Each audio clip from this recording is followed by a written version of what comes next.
Bog Panda. Hello, everybody. Before we get started, I wanted to make a public service announcement. The show that's now on, I believe, HBO Max, featuring John Cena is not the John Cena show. It is called Peacemaker. So if you didn't know, I've been calling it the John Cena show. It's called Peacemaker. So I just thought anyone He's else great at it, though. I feel like it's fair to call it the John Cena show. He has done a very fine job. I'm very, very pleased with. I mean, the range he needs to demonstrate. That it's not like they're saying you need to be Daniel Day-Lewis here. But, Yeah. but he still has to. We can't always be happy. You can't always be sad. So he's doing all right. So it's fun stuff. If you haven't watched it, you need to, folks. Really fun. But before you watch it, you want to listen to this show. Watch this show, of course. And this show's Bog Panda. And I'm Kelly at KELLYTHUS. This is Kelly Tool Show. Yeah. KELLYTHUL on Twitter and Instagram. And with me as always, I'm Kelly Tool's co-host, Dr. Mike at Official Pagan on everything. Make sure you guys like, subscribe, leave comments, tell Kelly how great he is on the Kelly Tool Show. And you know what? You might as well pick up some merchandise. We need a shirt that's like the Kelly Show. It should be, because I do think we need to modify the name out of respect, because for your mild contributions. And so I think we can call it the Kelly and Kelly's co-host show. And so I like it. I was thinking you should do the t-shirt and it's just a giant picture of you. It says the Kelly Tool Show, and then like tiny in the corner it says and Mike. Yeah, there's been some titling that runs down that vein already in our material, so that won't be a big stretch. So we'll work on that. We'll see. I was trying to figure out a way to get the two side by side pictures, one larger than the other, and do that, but too much work. So we're going to have to let that be in there. But as fascinating as I'm sure all that content was to you folks, what we're here to talk about is one of our favorite topics, and that is a certain Alice Cooper, who celebrated a birthday here this past February 4th. If you sent him belated birthday wishes, maybe. But he's a busy guy and a lot of stuff going on. And so we just wanted to kind of check in on a few of those. So we'll start with, I'll kind of talk through a little bit of this first spoken word thing, and then maybe you can lead us through the conversation around the other very good news we heard recently. Yes. But the first bit of news happened a little while ago. And I think we had planned to do a show on it and it never really happened. There is an online Alice Cooper slot machine game that you can play. And it's pretty fun. It's free. You can just go through on your browser and get ready to go on it. It's pretty cool to do. But apparently this is a slot machine with a backstory. And so what as the best ones are. Yes. So many. The Sharknado slot machine is a great example of that. But there's a backstory of somehow Alice started to read from this book called The Tome of Madness, and this summoned Alice Coopers from all different dimensions, which sounds wonderful to me. But they kind of came in. And so there's a spoken word backstory to the slot machine about the Tome of Madness that's available. We'll include all the links to it, so if you guys want to check it out, you can. And if you are interested, I would act quickly, because apparently they're going to make 500 black vinyl copies and 500 yellow vinyl copies of the spoken word Tome of Madness. So if you're interested in that, go ahead and follow those links that we'll provide, and you can kind of check that out. You should also check out the Alice Cooper slot machine, which I will include a link to as well. Now, have you played the slot machine yet, Mike? I have not. No. It's pretty fun.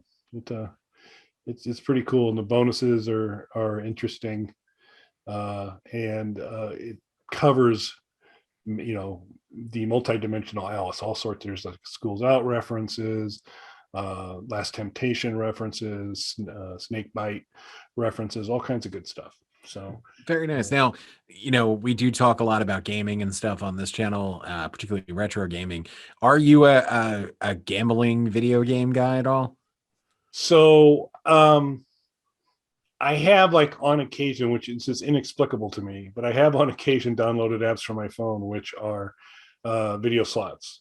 But they have been so far just the, hey, you want to waste some time and pretend you're playing a slot machine? You can play that, and they'll get some pretty good simulations of it. There are options out there to say, yeah, and you want to play that for real, and you want to kind of put money on the line. I haven't done that yet.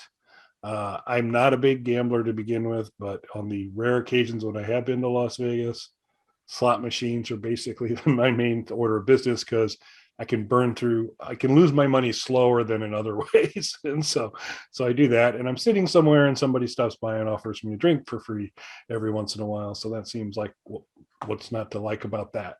So I'm a low end slot machine playing gambler from there, but I haven't done any of the kind of online stuff yet. Where are you at this in this wonderful world of online gaming, gambling? So I don't do the online gambling. I'm not a gambler. It's just not really my thing. I've been to Vegas. Vegas is amazing. And even if you're not a gambler, there's plenty to keep you occupied. And you never have to walk into a casino if you don't want to. It's a great place. Not a gambler though. I remember going on a trip. I had to go to Atlantic City with my dad for something. And I was recently over 21 at the time. Like, I don't think it was on my birthday, but maybe a few months later. And we were in Atlantic City and he's like, oh, let's go into a casino so you can gamble. And I'm like, I don't know how to tell him. I spent a summer in Vegas when I was like a teenager and nobody asked me how old I was when I was like, yeah, I'll play along with it. So we went in and he gave me like $100 or something like that. He's like, here for your birthday, go gamble, have fun. He's like, meet me back here in an hour or whatever it was.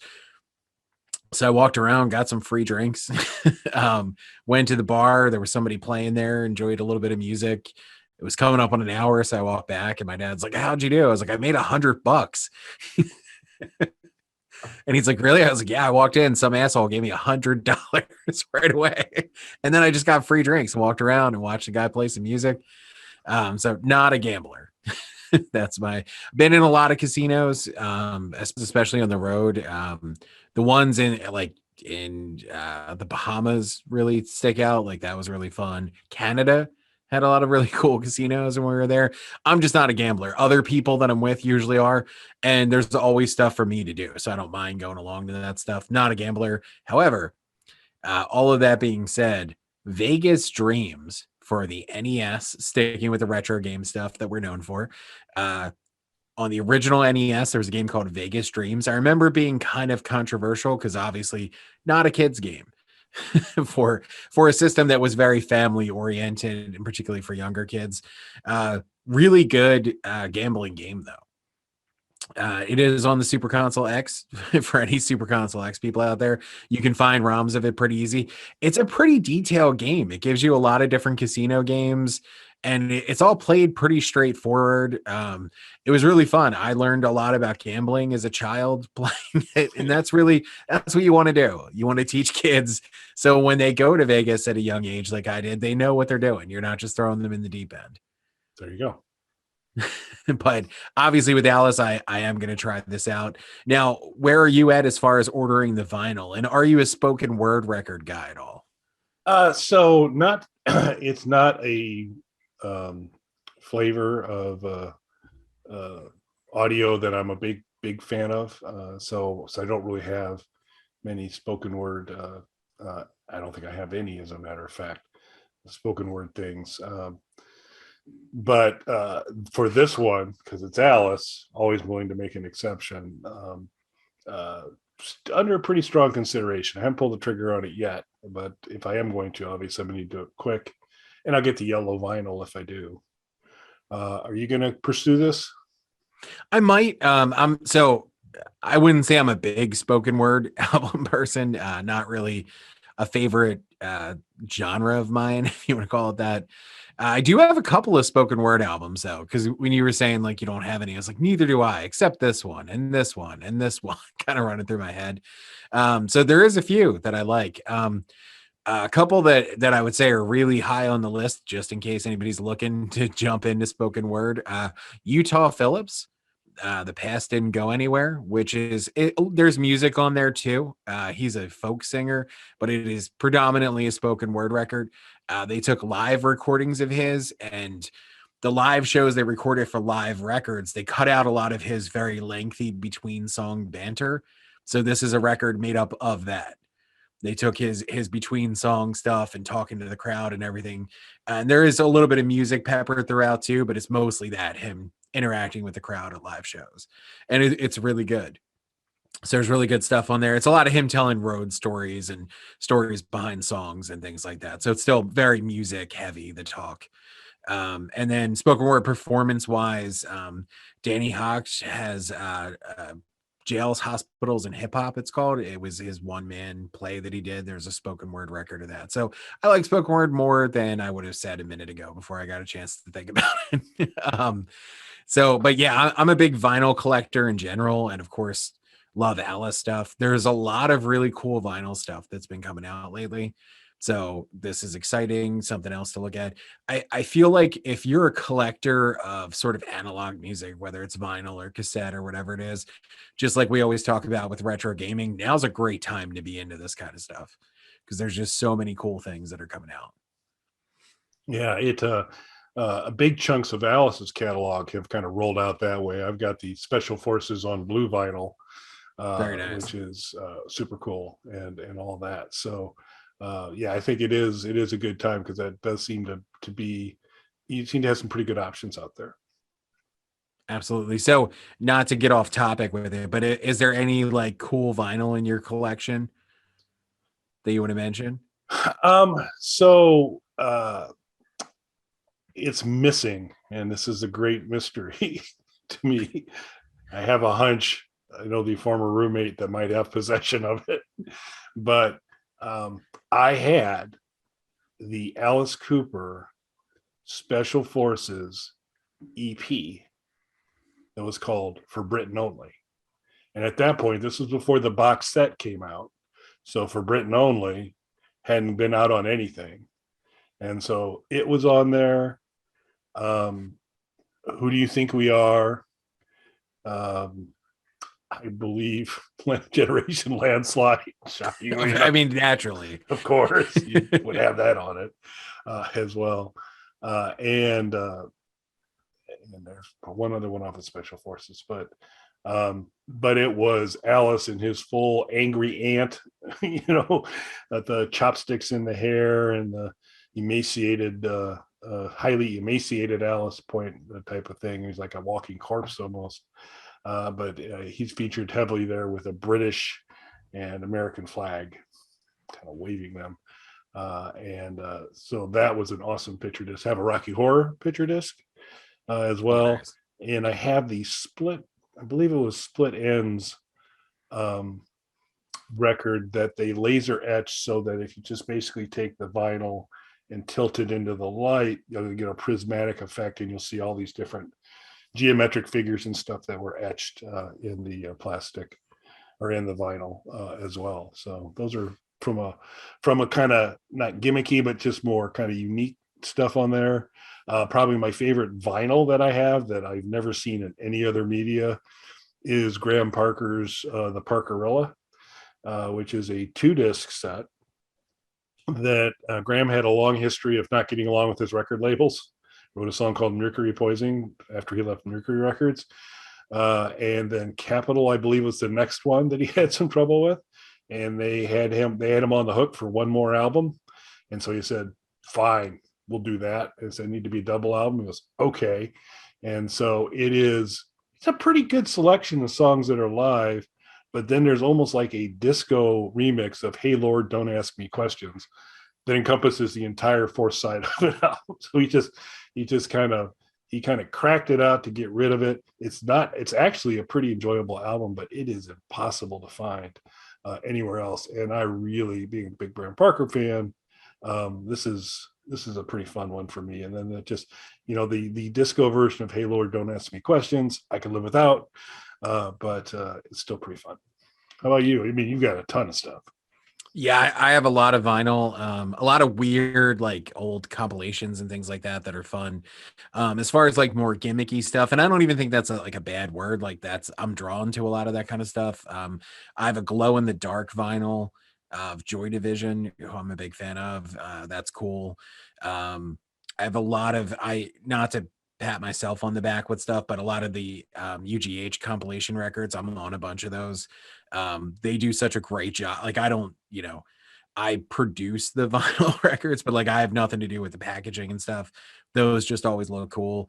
There's a obscure metal band called Nunslaughter that has a lot of really cool 7 inches, like they just crazy packaging and different things like that.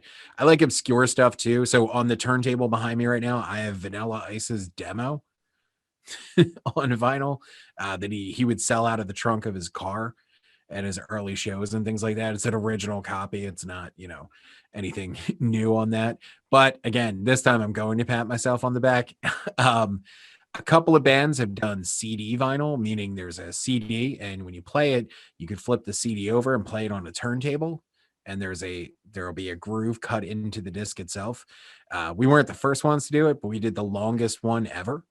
So, and we had to have special adapters created so that you could play it on your Yeah, turntable.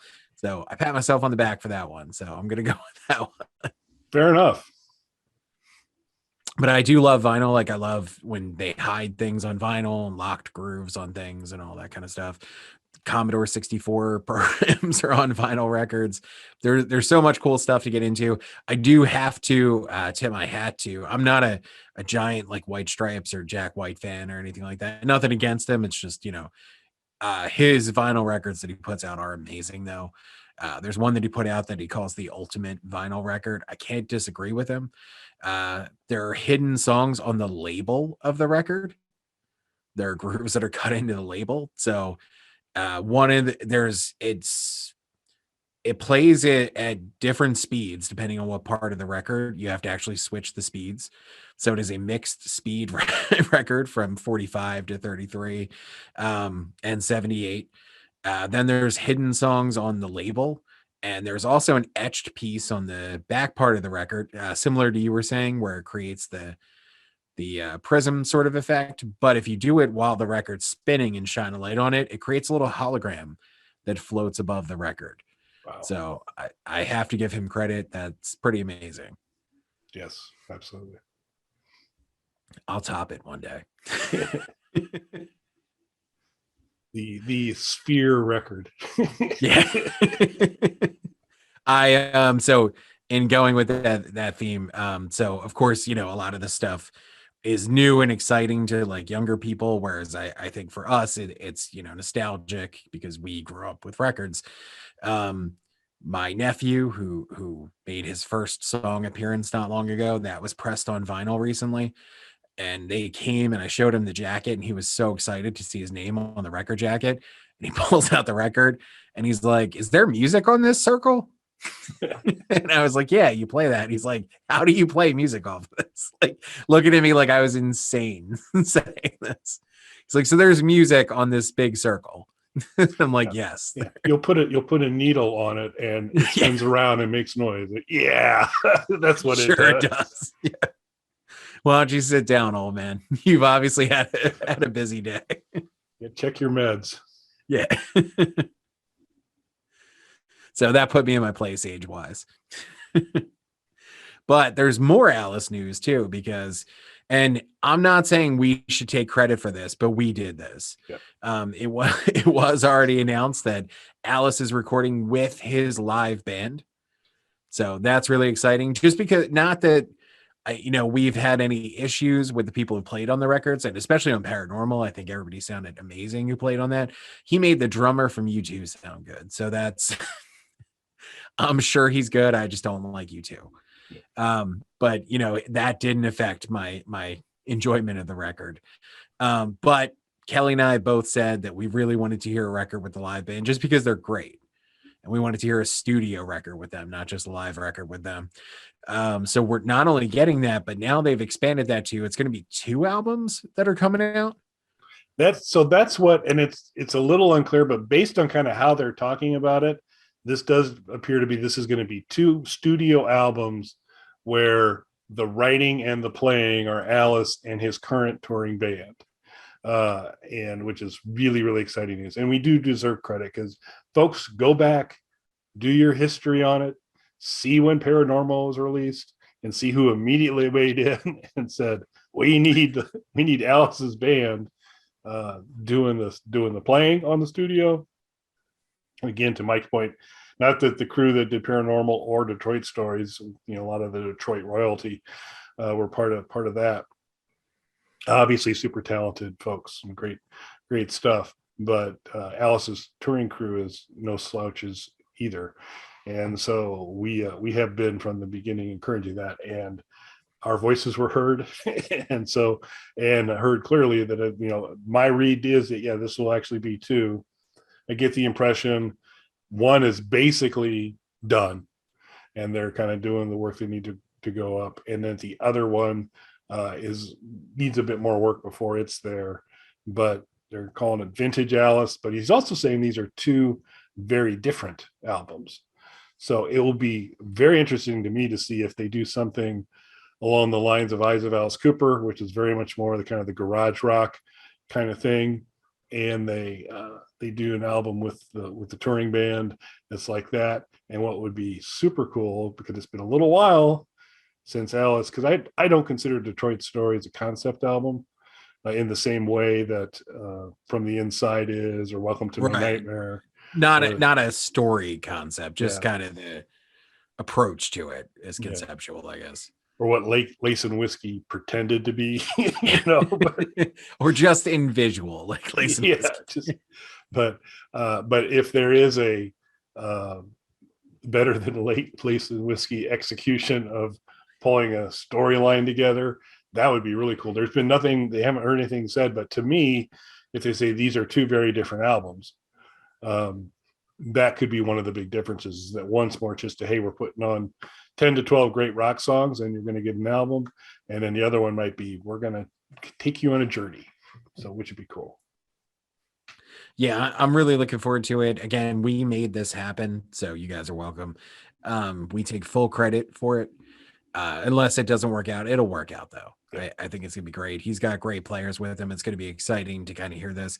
I mean, Kelly's even putting aside his violent threats against Chuck Garrick, which are immortalized in a video game now. He's putting that aside just to enjoy how great these records are going to be. And to your point as well, I would love to hear like a real concept record from a narrative perspective. Something like From the Inside would be amazing. Yep. And you also want to stay tuned for my upcoming spoken record release, where I debunk the Chuck Garrick conspiracy. It's peppered throughout the shows. You said it. It's just what happened. There's a video game about it. The Paul is dead kind of thing. So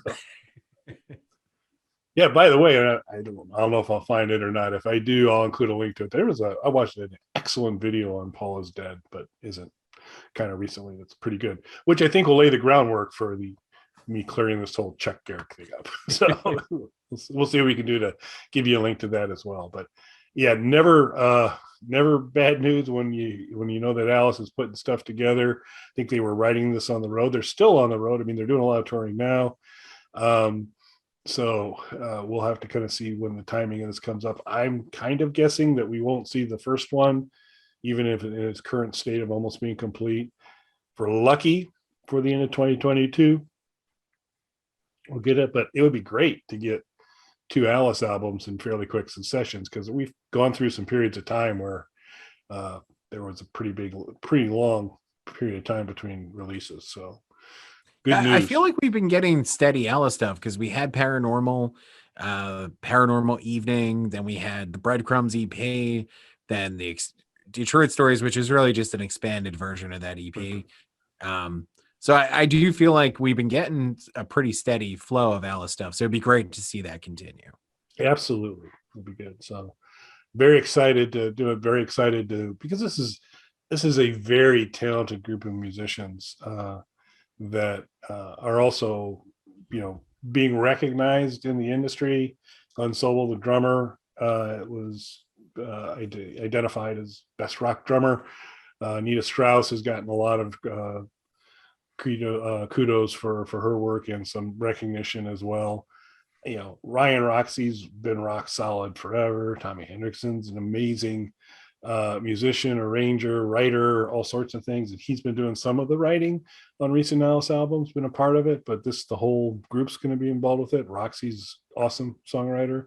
And then Chuck Garrick, who's incredible bass player, awesome I Love the Dead singer, and taken a hiatus from Bisto Blanco to his band to kind of contribute there. So Chuck's, you see what Chuck can put together with Bisto Blanco, that contribution is going to kind of give the Alice stuff even a little extra growl, because it's his stuff's nice and it's a driving rock. It's really, really good stuff. So it'll be fun to kind of see all that kind of come together.